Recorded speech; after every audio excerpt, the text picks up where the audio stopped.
Welcome in my YouTube channel dear Guruji Ashish sir. तो एक बार फिर से आपका हार्दिक स्वागत है हमारे चैनल में। आज क्लास 8 के वीडियोस की सीरीज में आपके पास मैं लेकर के आया हूं non contact force. Last video में आपने हमारा कांटेक्ट फोर्स का एक्सप्लेनेशन देखा था, नो डाउट आपको समझ में आया होगा।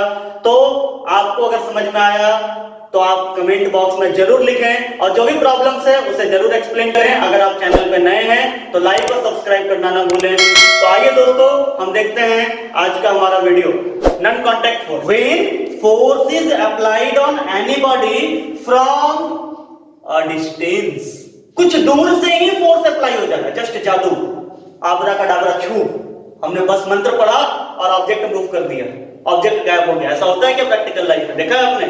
शायद नहीं, होता ही नहीं है प्रैक्टिकली। बट कुछ फोर्सेस ऐसे हैं जो बिना ऑब्जेक्ट को टच किए, बिना अपने टारगेट पॉइंट को टच किए, बिना अपने टारगेट पॉइंट को पकड़े हुए, फिजिकली टच किए हुए फोर्स अप्लाई कर देते हैं। सोचो क्या हो सकता है। यस, अब आप देख रहे हैं ये मार्कर, मार्कर मैं जैसे ही छोड़ूंगा क्या होगा? ये देखो गिर गया। क्यों गिरा? किसने खींचा इसे? किसी ने खींचा क्या पकड़कर? नहीं, ये अपने आप गिरा। क्यों अपने आप गिरा? क्योंकि इसमें एक इनविजिबल फोर्स अप्लाई हुआ जो डायरेक्टली यहां पे विजिबल नहीं है, बट वो फोर्स अप्लाई हो रहा है। उसने बॉडी को डायरेक्टली टच नहीं कर रखा है, बट फोर्स अप्लाई हो रहा है। आप देखते हैं एक मैग्नेट है और एक आयरन पीस है, दोनों को एक दूसरे के क्लोज ले जाइए, ले जाइए, ले जाइए। एक सर्टेन डिस्टेंस के बाद आप छोड़ दीजिए, देखिए मैग्नेट ऑटोमेटिकली अपने से जाकर के चिपक जाएगा। किससे? आयरन पीस से। क्यों?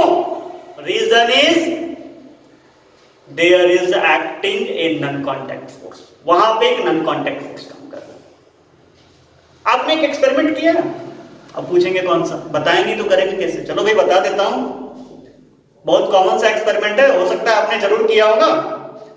बाल तो कंघी करते ही होंगे भाई, जरूर करते होंगे। आदिम जाति के तो है नहीं, मॉडर्न आदमी है, कंघी करने का भी स्टाइल एक से एक होता है।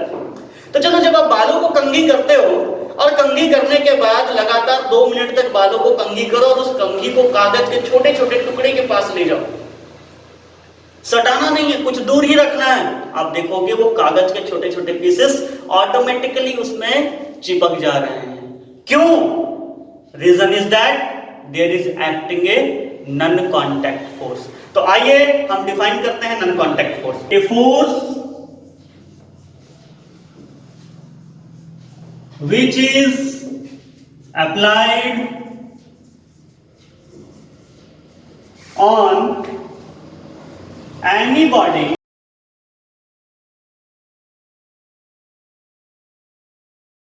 from a distance or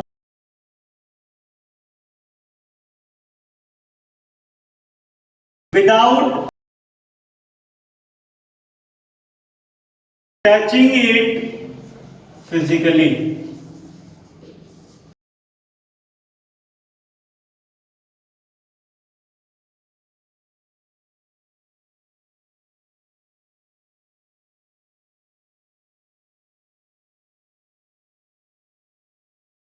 is known as non-contact force. अब नॉन कांटेक्ट फोर्स के कितने टाइप्स है? तो सबसे पहला हमारा जो नॉन कांटेक्ट फोर्स का टाइप है वो है इलेक्ट्रोस्टैटिक फोर्स। क्या है? Electrostatic force.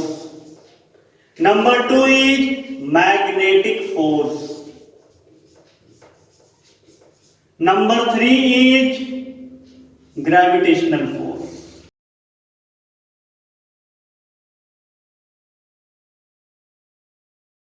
ओके, तो आइए देखते हैं सबसे पहले इलेक्ट्रोस्टैटिक फोर्स। इलेक्ट्रोस्टैटिक फोर्स क्या है? तो कहता है the force applied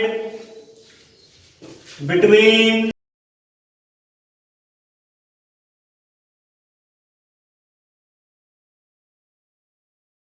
to charged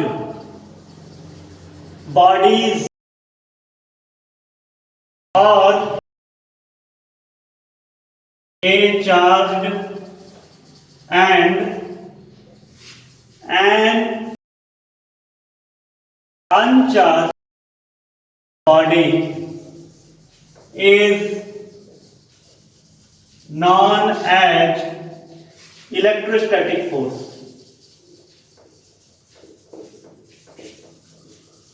electrostatic force क्या है? तो देखो सबसे पहले मैं आप लोगों को बताना चाहूंगा ये दो वर्ड से मिलकर बना है, इलेक्ट्रो प्लस स्टैटिक। इलेक्ट्रो का मतलब क्या है और स्टैटिक का मतलब क्या है? इलेक्ट्रो का मतलब है चार्ज। इलेक्ट्रो का मतलब क्या है? Electric charge. इलेक्ट्रिक चार्ज, आप लोग कहते हैं ना कि भाई फोन चार्ज करना है, फोन की बैटरी डिस्चार्ज हो गई है, बस वही चार्ज है, इलेक्ट्रिक चार्ज। एंड स्टैटिक का मतलब एट रेस्ट। दैट मीन्स जब चार्ज पार्टिकल, कोई भी चार्ज दो तरह के होते हैं, एक पॉजिटिव और एक नेगेटिव। जब कोई भी चार्ज रेस्ट में है, वो मूव नहीं कर रहा है, वो एक जगह पे है, किसी बॉडी में है, तो उस समय उस बॉडी में जो चार्ज के कारण फोर्स है, उस फोर्स को हम कहेंगे इलेक्ट्रोस्टैटिक फोर्स। ये फोर्स हमारा किसी भी बॉडी में तब अप्लाई होगा जब कोई एक चार्ज बॉडी किसी दूसरे अनचार्ज बॉडी के कांटेक्ट में आता है, या कोई एक चार्ज बॉडी किसी दूसरे चार्ज बॉडी के कांटेक्ट में आता है। इन दोनों सिचुएशन में हमारे दोनों बॉडीज के बीच में एक फोर्स ऑफ अट्रैक्शन या रिपल्सन, यहां दो तरह के केसेस होते हैं, फोर्स ऑफ अट्रैक्शन या रिपल्सन। या तो दोनों बॉडी एक दूसरे को अट्रैक्ट करेगा, अगर सेम चार्ज हुआ तो दोनों एक दूसरे को रिपेल करेगा। दो तरह के चार्जेस हैं, हम लोग देखते हैं इसमें। First one is positive charge and second one is negative charge. और इसके बीच का आपको फंक्शन समझना होगा। जब दोनों पॉजिटिव चार्ज एक साथ आ गया या दोनों निगेटिव चार्ज एक साथ आ गया, तो यहां पे रिपल्सन होगा। रिपल्सन का मतलब होता है दूर धकेलना, ठीक है? या एक पॉजिटिव और एक निगेटिव चार्ज एक साथ है, या फर्स्ट वाला निगेटिव सेकंड वाला पॉजिटिव अगर ये एक साथ आता है, तो यहां पे क्या देखने को मिलेगा? यहां पे होगा अट्रैक्शन। दैट मीन्स दो सेम चार्जेस जब एक दूसरे के डायरेक्ट कांटेक्ट में आते हैं, तो वहां दोनों एक दूसरे को रिपेल करते हैं, दोनों एक दूसरे से दूर हटते हैं। और जब एक पॉजिटिव एक नेगेटिव चार्ज के कांटेक्ट में आता है, या नेगेटिव पॉजिटिव चार्ज के कांटेक्ट में आता है, तो दोनों एक दूसरे को अट्रैक्ट करते हैं। तो आइए देखते हैं मैग्नेटिक फोर्स। अब मैग्नेटिक फोर्स क्या है?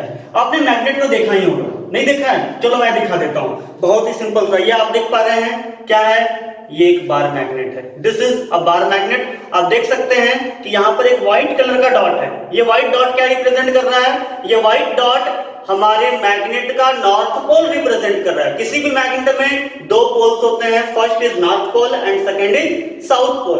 तो ये हमारा व्हाइट डॉट मैग्नेट के नॉर्थ पोल को रिप्रेजेंट कर रहा है, और सेकंड एंड पॉइंट इसके साउथ पोल को रिप्रेजेंट कर रहा है। और एक मैग्नेट किसी भी दूसरे मैग्नेटिक मटेरियल में, मैग्नेटिक मटेरियल दैट मींस जो मैग्नेट के प्रति रिस्पॉन्ड करता है, फॉर एग्जांपल आयरन या कोई दूसरा मैग्नेट या निकेल, तो कोई भी मैग्नेट किसी मैग्नेटिक मटेरियल के कांटेक्ट में आते ही वो अपना फोर्स ऑफ इंटरेक्शन शो करेगा। दैट मींस वहां पर या तो अट्रैक्शन या तो रिपल्सन शो करेगा। तो आइए देखते हैं कि हमारे पास दो मैग्नेट है, आप देख सकते हैं। दोनों के नॉर्थ पोल को अगर हम एक दूसरे के कांटेक्ट में लाते हैं तो क्या होगा? आप देख सकते हैं कि दोनों का नॉर्थ पोल हम एक दूसरे के कांटेक्ट में ला रहे हैं, क्या हुआ? मैग्नेट ने रिपेल कर दिया। फिर से देखिए क्या हुआ, देखिए मैग्नेट ने रिपेल कर दिया। अब देखते हैं कि दोनों का अगर अपोजिट पोल एक दूसरे के कांटेक्ट में लाएंगे तो क्या होगा? यहां व्हाइट डॉट ये नॉर्थ पोल है और ये इसका साउथ पोल है। चलिए देखते हैं दोनों के अपोजिट पोल को एक दूसरे के कांटेक्ट में लाने पे क्या होता है। ये देखिए मैंने डिस्टेंस पर रखा हुआ और ये चिपक गया, क्या हुआ? फिर से देखिए चिपक गया। क्यों? बिकॉज ये दोनों का अपोजिट पोल्स है। दैट मींस किसी भी मैग्नेट के दो अपोजिट पोल्स अगर एक दूसरे के डायरेक्ट कांटेक्ट में आते हैं तो दोनों के बीच में क्या होगा? अट्रैक्शन। और अगर किसी भी मैग्नेट के सेम पोल्स, आइदर दोनों नॉर्थ या दोनों साउथ एक दूसरे के डायरेक्ट कांटेक्ट में आते हैं तो क्या होगा? Repulsion. This is the property of magnet. ये मैग्नेट की बहुत इंपॉर्टेंट प्रॉपर्टी है और ये मैग्नेटिक फोर्स के कारण होता है। ओके, तो अब आइए देखते हैं इसको हम कैसे डिफाइन कर सकते हैं। The force acting between a magnet and a magnetic material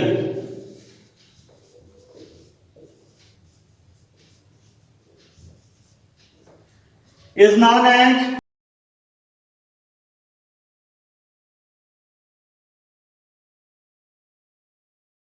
magnetic force, उसे हम क्या कहेंगे? Magnetic force. किसी भी एक मैग्नेट और किसी दूसरे मैग्नेट या मैग्नेटिक मटेरियल के बीच में जो हमारा फोर्स काम कर रहा है वो मैग्नेटिक फोर्स कहेगा। ये मैग्नेटिक फोर्स दो तरीके से काम करता है, आइदर अट्रैक्शन और repulsion.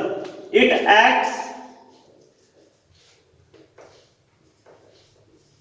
in two forms. First one is attraction and second one is repulsion. अभी आपने देखा कि अट्रैक्शन कब हुआ? जब दो अपोजिट पोल्स एक दूसरे के डायरेक्ट कांटेक्ट में थे। तो आइए देखते हैं हमारा third type of force which is gravitational force. क्या है ग्रेविटेशनल फोर्स? चलो, आपने न्यूटन की कहानी तो सुनी होगी, नहीं सुनी?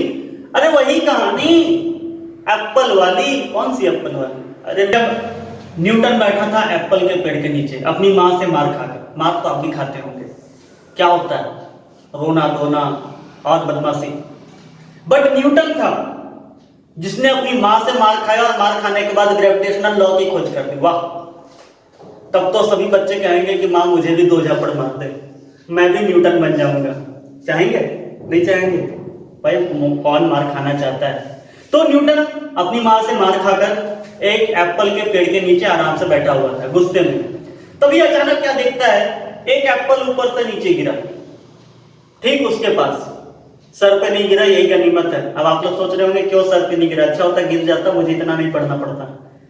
भाई एप्पल गिरता तो कुछ नहीं होता, तो वो एप्पल नीचे क्यों गिरा, ये उसके माइंड में क्वेश्चन आया। Why apple falls towards the earth? Apple नीचे ही क्यों गया? वो तो बेचारा बीच में हवा में लटक रहा था, ऊपर भी तो जा सकता था, ऊपर काहे को नहीं गया? अब यहां से उसने अपनी पढ़ाई शुरू की और इसके बाद उसने रिसर्च के बाद ये खोज कर पता लगाया कि ये सारे फेनोमेनन्स हमारे अर्थ पे जो होते हैं, कोई भी object always towards the earth he move करता है, वो नीचे की ओर ही मूव करता है। क्या रीजन है? तो रीजन हमारा है gravitational force. Due to gravitational force body हमारा नीचे की ओर मूव करता है, डाउनवर्ड डायरेक्शन में मूव करता है और हर ऑब्जेक्ट को अपनी तरफ एक फोर्स लगा करके अट्रैक्ट करती है और इसी फोर्स को हम कहते हैं ग्रेविटेशनल फोर्स। इसके बारे में क्लास 9th में आपको और ज्यादा डिटेल्स में स्टडी करना है, वहां पर आपको 9th के वीडियोस में ज्यादा डिटेल्स जानकारी आपको दी जाएगी। ओके, तो आइए देखते हैं define the force applied by the earth on each and every object on it। जो भी ऑब्जेक्ट अर्थ पर है उस पर अर्थ एक फोर्स लगाता है, इज नॉन एज, उसे हम क्या कहते हैं? Gravitational force. उसे हम क्या कहेंगे? Gravitational force. ये बहुत ही इंपॉर्टेंट फोर्स है।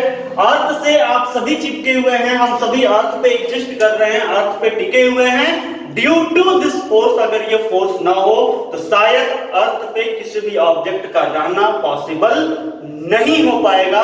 हर ऑब्जेक्ट स्पेस में, वैक्यूम में उड़ता हुआ, इधर उधर तैरता हुआ नजर आएगा। हम एक जगह नहीं टिक सकते हैं। इससे परफॉर्म करने में अर्थ के ग्रेविटेशनल फोर्स का एक बहुत इंपॉर्टेंट रोल है। तो ये हमारा है कि नॉन कांटेक्ट फोर्स, जो बिना डायरेक्ट कांटेक्ट में आए किसी भी बॉडी पे अप्लाई हो जाता है। इसे बॉडी को पकड़कर अपनी तरफ अट्रैक्ट करना नहीं पड़ता है। ओके दोस्तों, तो हम अगले वीडियो में मिलेंगे ज्यादा डिटेल्स इंफॉर्मेशन के साथ। Thank you for watching my video.